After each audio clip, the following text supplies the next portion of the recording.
Welcome back to News in Focus. Now, concerns have been raised over the proposed amendment to the National Credit Act, which could potentially see people with student debt blacklisted.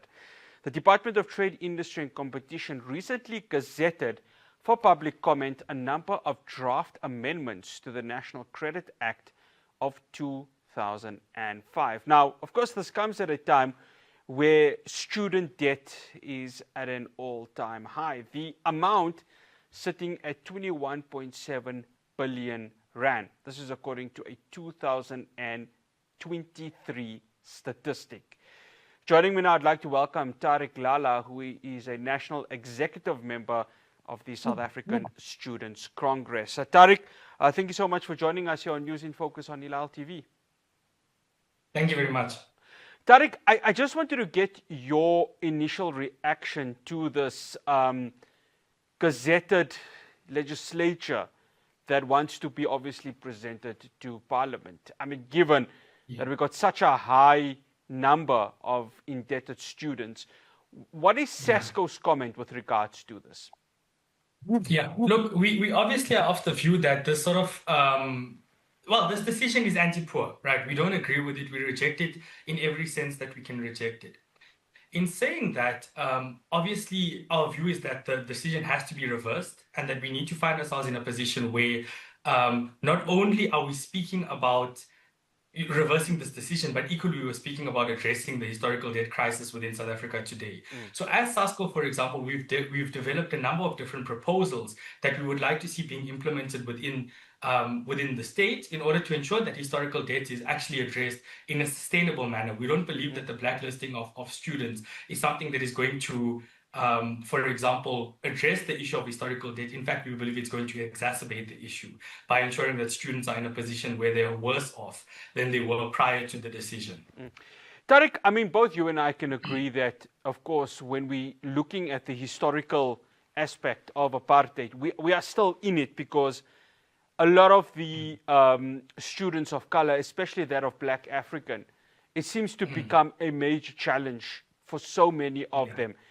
And then I am going to touch, of course, on NAFSAs in a bit because, of course, that's a very interesting and a very important topic to discuss. But when you look at the historical aspect of this, do you feel government has addressed this well enough?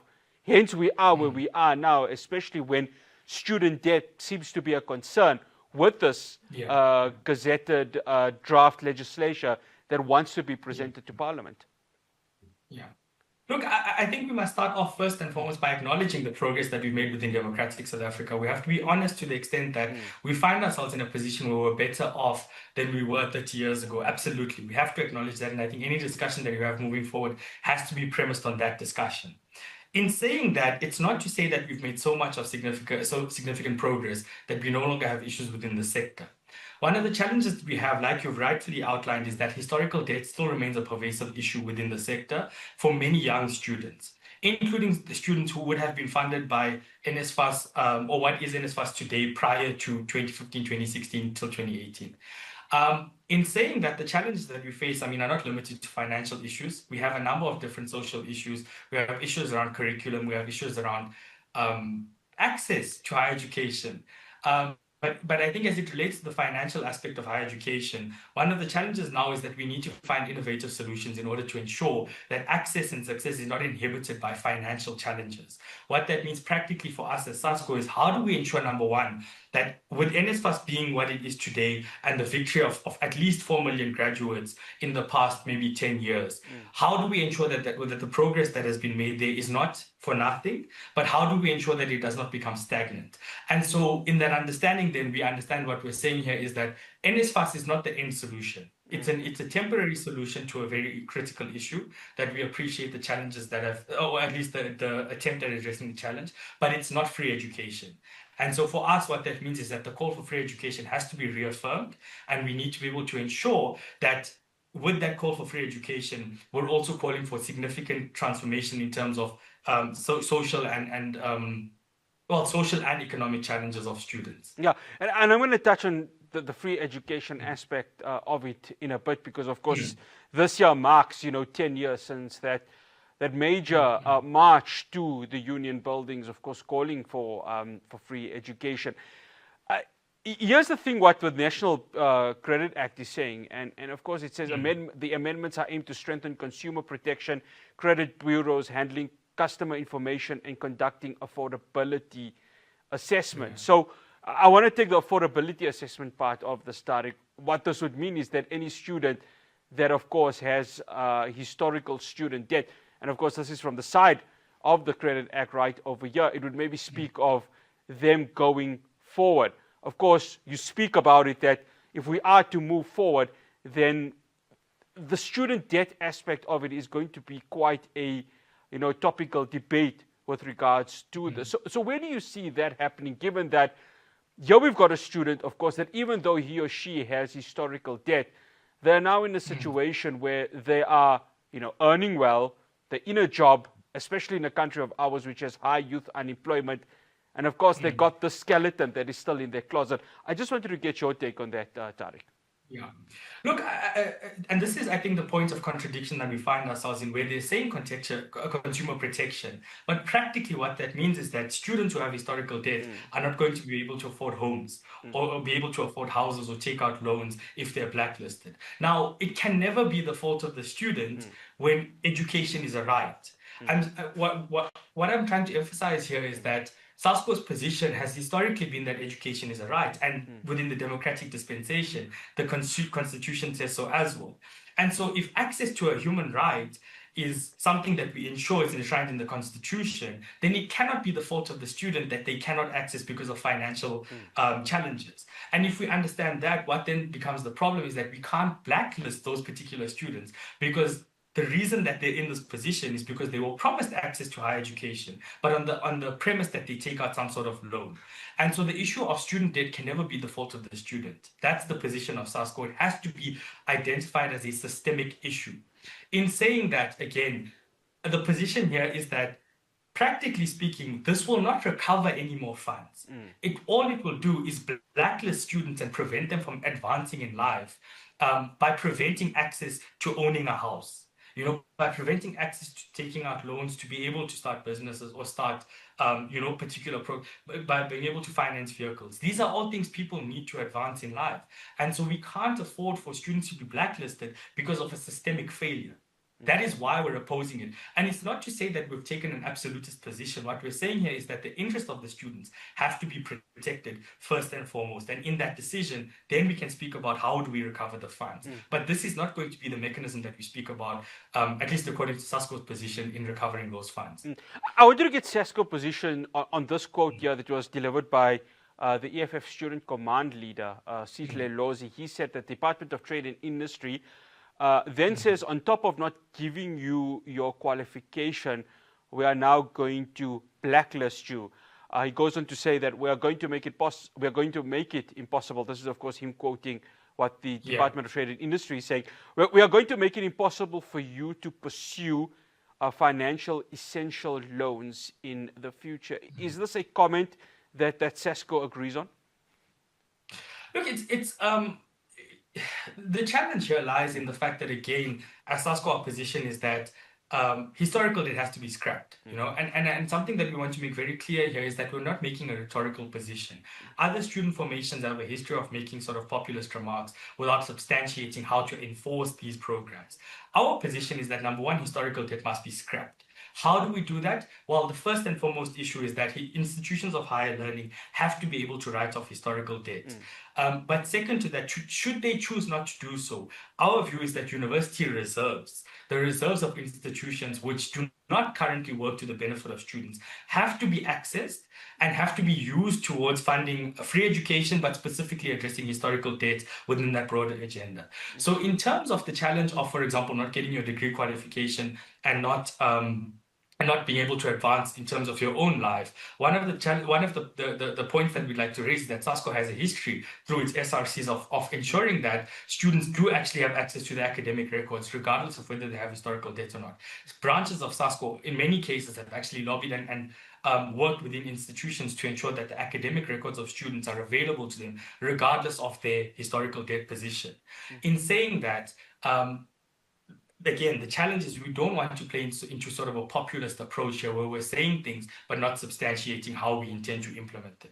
Our view has always been that whatever position we take is principled, but we also take that position in such a sense that we ensure that we are substantiating the alternatives. And like I said, the alternatives here is that institutions either historically write off student debt, or they must be able to use their university reserves. Well, universities and colleges need to be able to use their reserves to ensure that that debt is covered. After the break, I want to touch on that, a comment you've just made now, accessing university reserves. Can it be done? Will it be done? Will it cover the 21.7 billion rand as of the year 2023? My conversation with Tarik Lalla continues after this break.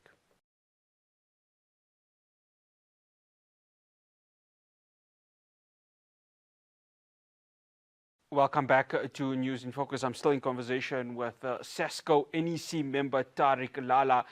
As I mentioned, as of 2023, 21.7 billion rand in student debt is the reality of South Africa. Tarik, you mentioned about accessing university reserves. Now, I don't have the actual amount. Maybe you can enlighten us on some of the major universities, the top 7 universities of South Africa, and including that of the colleges, what their reserves are.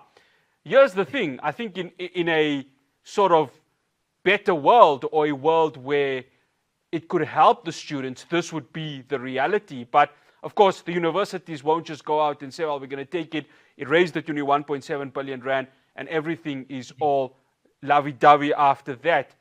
How does SASCO and other student organizations approach the university to say, well, can we go ahead and allow for this to happen? And do you believe that the universities would heed to that actual call? Yeah. Look, one of the challenges that we have, I think, just to premise the answer very briefly, is that we need to look at the balance of forces within the governance of institutions. What we find increasingly is that the representation of people coming from the private sector, people who have access to capital, is increasing in terms of the governance of institutions. If you look at councils, if you look at senates, what we are seeing is in public universities specifically, but generally within the sector in its entirety, the governance of institutions is increasingly being, or at least the representation of the private sector within the governance of institutions is increasing over the past few years. And then the challenge becomes that these individuals who obviously now become the chairpersons of council, who become council members, have no interest in ensuring that students coming from poor and working class backgrounds advance within the sector. At least according to how we would anticipate they view higher education, it's simply a system to ensure that there's enough educated labor to exploit.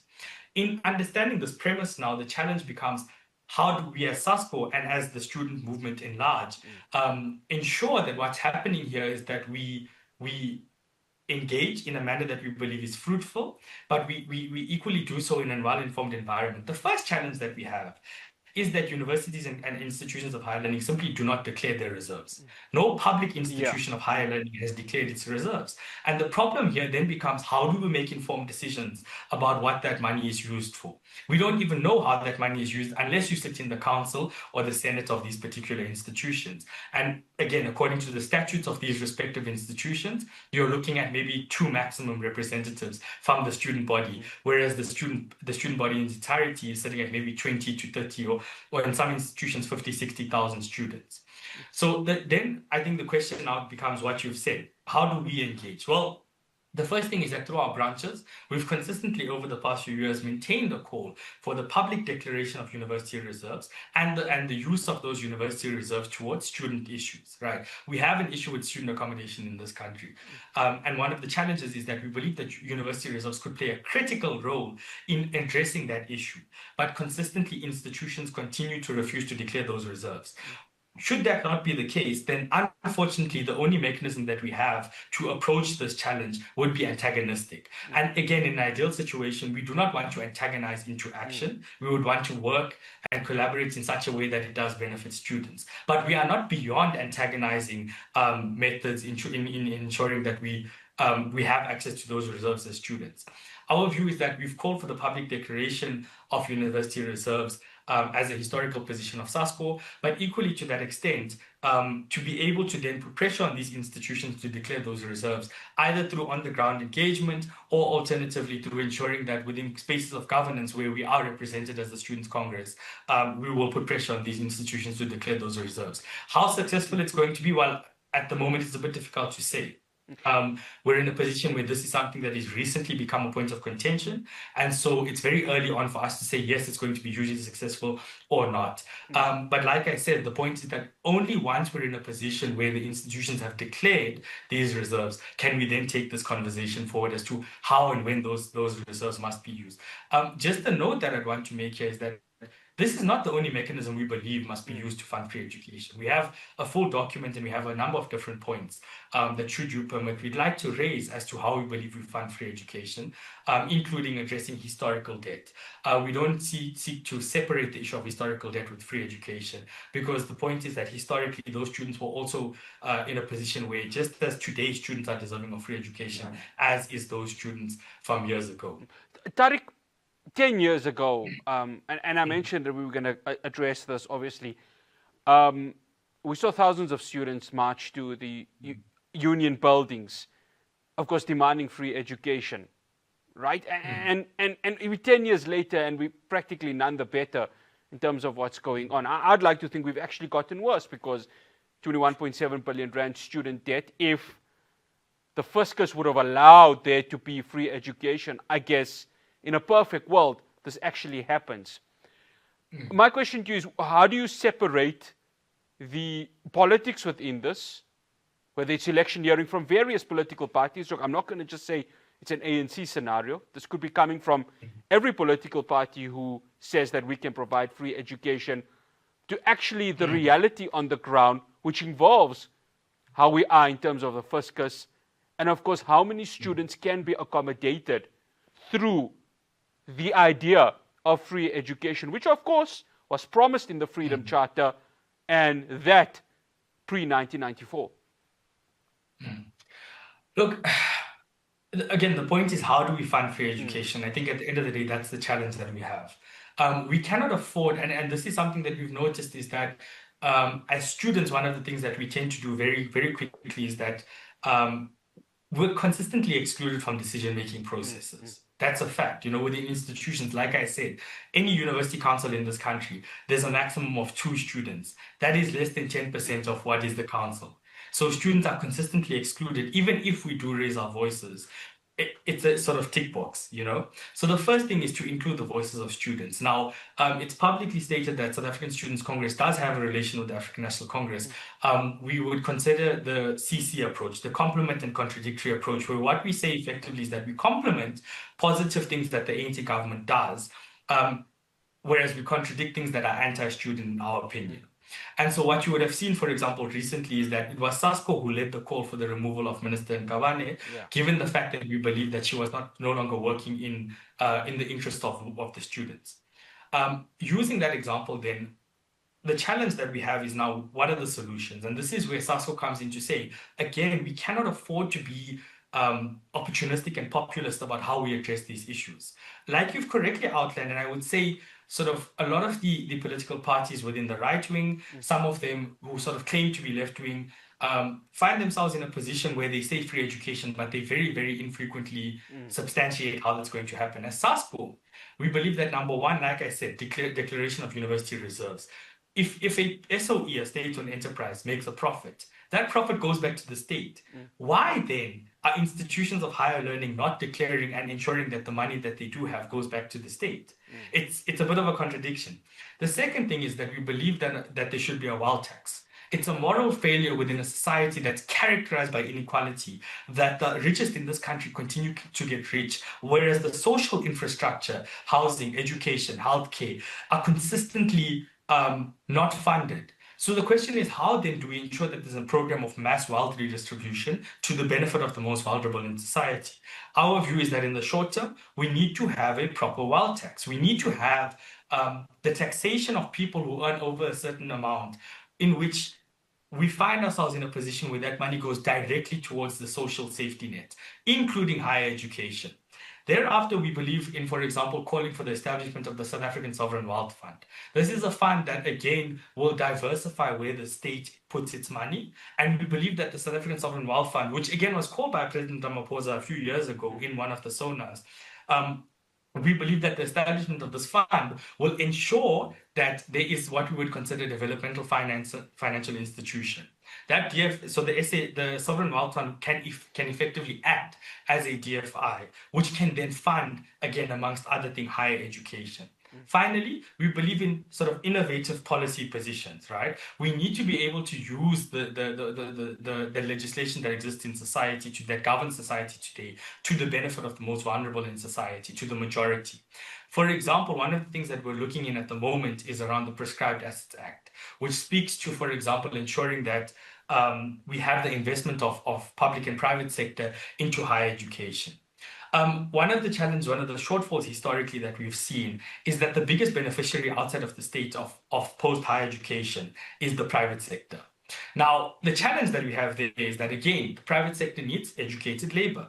They employ this educated labor, but again, from the ideological position of SASCO, we believe that it's considered what we would say effectively educated labor to exploit, right? So the private sector would want educated labor that they can exploit, but they do very little to fund or even contribute. And so we believe that the private sector does need to be mandated to invest within public infrastructure and the public social safety net within this country on the terms of the state, which is elected by the people.